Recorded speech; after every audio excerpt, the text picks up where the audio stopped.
The Canadian Seed Trade Association honorary membership is presented annually as to the individual in honor of his or her significant volunteer contribution for Canadian seed trade and to the Canadian Seed Trade Association.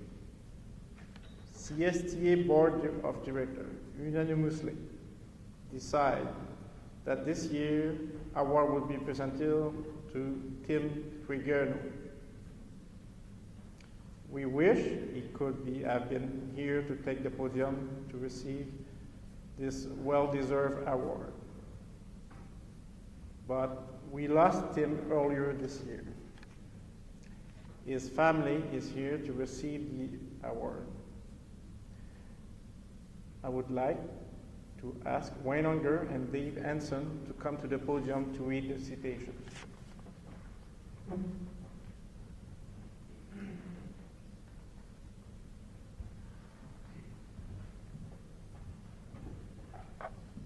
Thanks, Alexander.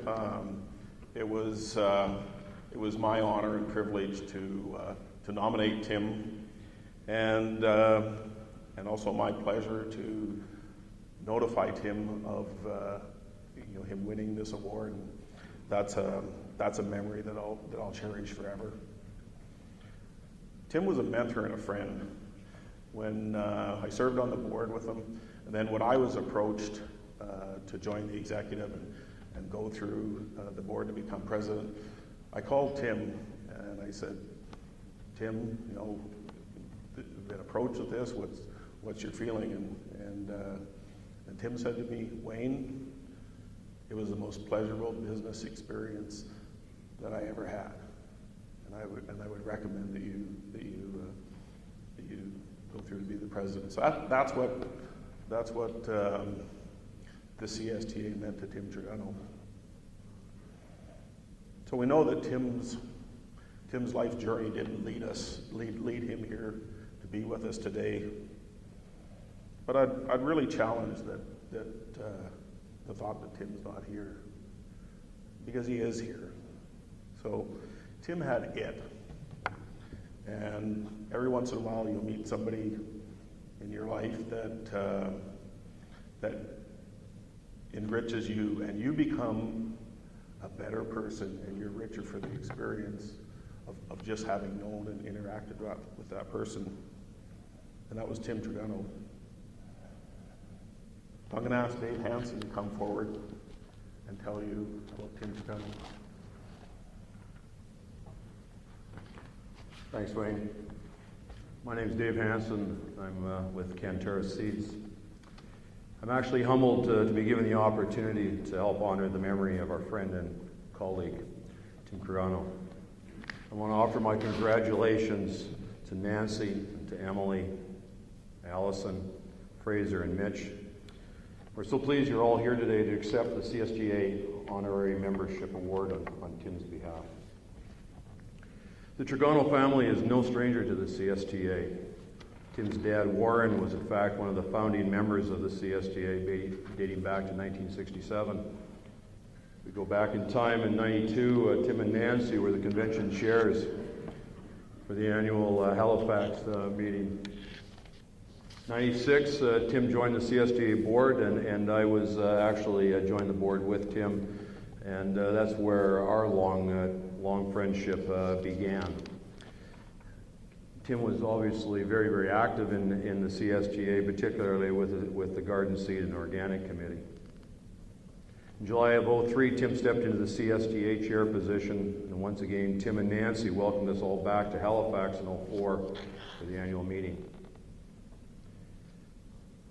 Tim was a very well-accomplished man in many different ways. Besides all the obvious contributions to the seed industry, I really want to focus on what Tim was and who he was and what he stood for. First and foremost, Tim was all about his family. So proud of them all. Tim and Nancy were the best of friends and partners in every aspect of their lives. Emily and Allison, certainly his pride and joy. And Tim would do anything for these two very wonderful ladies, including grooming them for the continued success of the business. making Emily the third generation of the Tregunnos to be an active member of the CSTA. Tim was also an accomplished sailor. He loved the water and spent much of the time as possible with the other lady in his life, the Bree, or at the lake, or at the summer home in Lunenburg. In his spare time, Tim had this business called the Halifax Seed Company to run, which by way has the distinction of being one of the oldest continuously operating family-owned seed companies in Canada. And the tradition continues as Emily, Allison, and Fraser continue that legacy. Tim was also very active in the maritime business community as he was in the CSTA. He has many awards and accolades to show for his time and energy and those efforts that he put into that. As we all know, Tim was always a strong voice and ambassador for the Maritimes in the province of Nova Scotia and the city of Halifax. I've told many people, and Wayne alluded to this a moment ago, that Tim was truly one of the good guys. He was a man of integrity in every facet of his life, and what you saw was what you got. He was straightforward, honest, and sincere. And Tim was one of the least pretentious people I knew. Tim was well liked and well respected and was befriended by many. And this was so evident at the service in March in Halifax, where hundreds came to pay their respects. He was one of the industry's finest, and I'm proud to have had him both as a colleague and as a friend. And Tim got it. I agree, Wayne. He knew how to manage his priorities and how to live life to the fullest. Tim's time with us ended far too soon. But his contributions to this great industry and the maritime business community will live on for a long time. Tim, we all miss you. Your charm, your wit, your humor, and your passion for life in the seed industry. Thank you.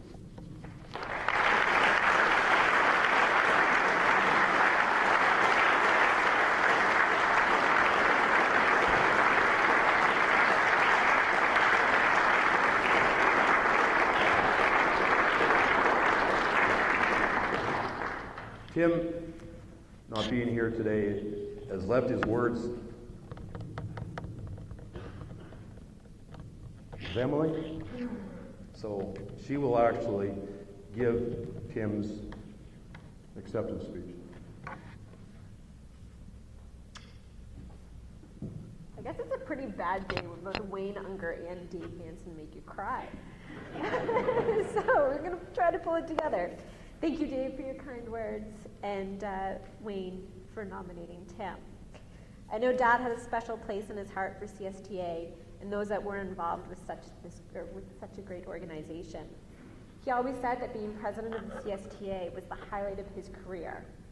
So now, being the planner he was, back in January, he did write his acceptance speech. I'm going to apologize now because he actually wrote it all in caps. And for those that did any sort of email correspondence with Tim, everything he wrote was always in caps, including this speech. So, I want to thank you for this wonderful honor. I am deeply humbled, truly honored, and was very surprised when I got the call. If I can indulge you with an anecdote. During the Victoria meeting, I was the outgoing past president and John Cowan was the incoming president. We had a visit during the banquet from the Queen, and Cowan and I were knighted. On our arrival home, our neighbor Barb arrived to welcome us, and I informed her that from now on she was to address me as Sir Tim. So he relayed this story to Barb about how the Queen had dropped into the CSTA meeting and knighted me and another fellow. Now, the real Queen was actually on tour in Canada at that time. We had the Victoria meeting, and she was in that vicinity. So I was stretching the story a little too far, but I didn't think too far. Barb, however, is very gullible. So I worked it a bit more, and she finally announced that she didn't see anything in the paper about the knighting, and she was going to call Fred and find out why, and promptly left. So Fred is the GM of a local newspaper. So at this stage, I'm thinking, oops, I actually may have gone too far. So I think it was my mom, who said, we need to do something about this and do something about this very quickly or else it will actually end up in the paper. So anyway, Dad, tail between his legs, had to go over and let the cat out of the bag. The upside was apparently this neighbor didn't speak to him for quite a while. So for those of you that haven't had the pleasure of meeting Tim, he was more the vegetable seed type guy. So coming in as a president, he had a lot to learn, and this was his list. So I've learned so much from CSTA. Like, KVD wasn't a Soviet spy agency, but something to do with wheat. OECD was a bunch of countries that are supposed to cooperate. NAPA wasn't a type of cabbage, but a plant organization, and they actually have an invasive species committee. UPOV isn't a Greek plate breaking tradition, but a union to protect plants. And that an orange international certificate really is orange, and a blue is actually really blue.